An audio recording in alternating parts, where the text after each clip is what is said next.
Hello mga ka-breeders, magandang araw po sa ating lahat and hopefully yung mga kapwa farmers po natin ay patuloy pong binibigyan ng blessings ni Lord. So ang content natin sa araw na ito mga ka-breeders ay meron po tayong isang inahing baboy, si Dindin ulit. Ayan. So si Dindin ay nanganak po ngayong araw. Napansin ni mama na si Dindin ay lumalabas na yung gata sa dede niya tapos tumatay po siya ng konti-konti. So, which means na ito yung mga senyales na malapit ng mga anak yung baboy. Nakasanayan po natin na dukutin yung mga anak ng baboy natin.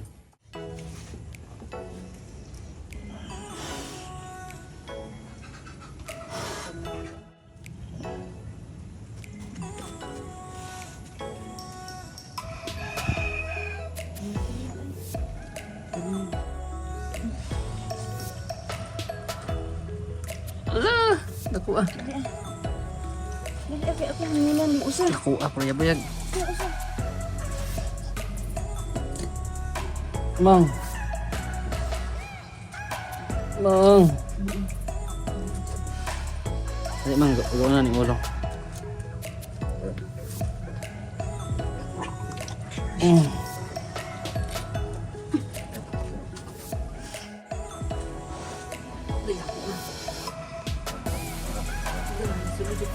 Ayaw.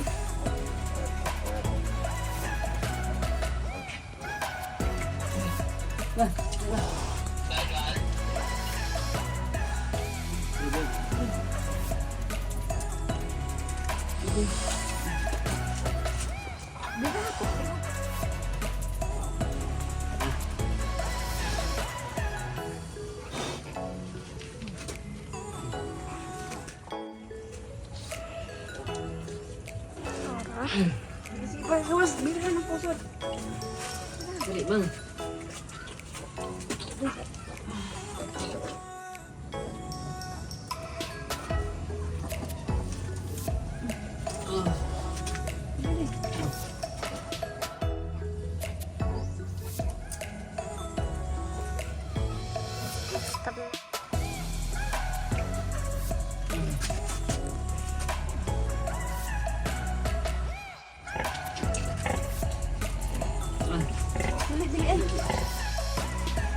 Liyati.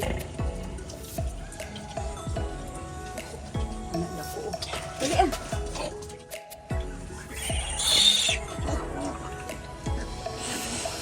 Buyag. Ayan, so ito si Dindin. Ayan, yung inahing baboy natin. So currently, meron tayong 15 heads. Actually 16. Okay, 16. So meron tayong 16 heads na anak ni Dindin. Yun nga lang, yung isa nun ay namatay. Nung ito ay dinukot ko, nabitawan ko kasi sobrang dulas po talaga nung biik sa loob. So nadulas siya at bumalik sa loob, hindi ko siya nahugot agad. So yun yung dahilan kung bakit namatayan tayo ng isa. So far, ito yung, kung hindi lang namatay itong isang baboy or isang biik, buhay sana sila lahat. Yung mga ito, 16 heads na sila lahat, inaantay na lang natin na lumabas yung placenta pero kinakapa ko sa loob, parang meron pang biik pero antayin lang natin. So even if 16 lang sila lahat, sobrang happy na po tayo kasi at least marami siyang anak, 'di ba? So ayan. So antayin lang natin. Ayan. So ito yung pang 17. So we are not really expecting na ito na yung may pang 17 pa. So ito na yun. Yes. Ma. Stop kayo.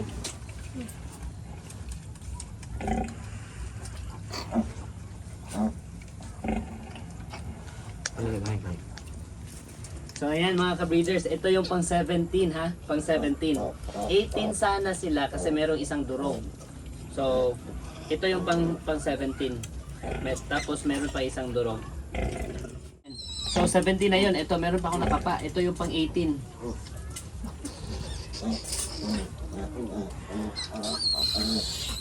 Ayan oh. Sobrang laki. Bebe, dali. Dali ka malumos.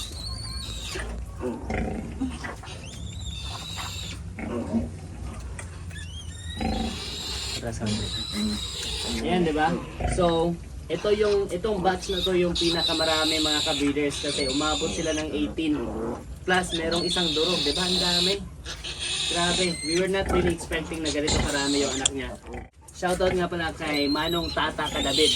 Si Manong Tata Kadabid dito sa Amlan, mga ka-breeders, siya po yung nag-artificial insemination.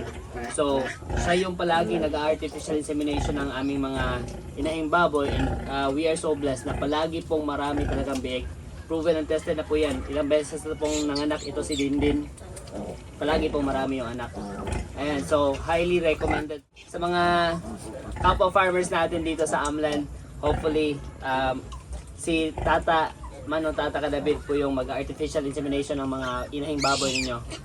Sigurado po talaga, dekalidad yung mga genes ng biik at saka marami din. Ayan.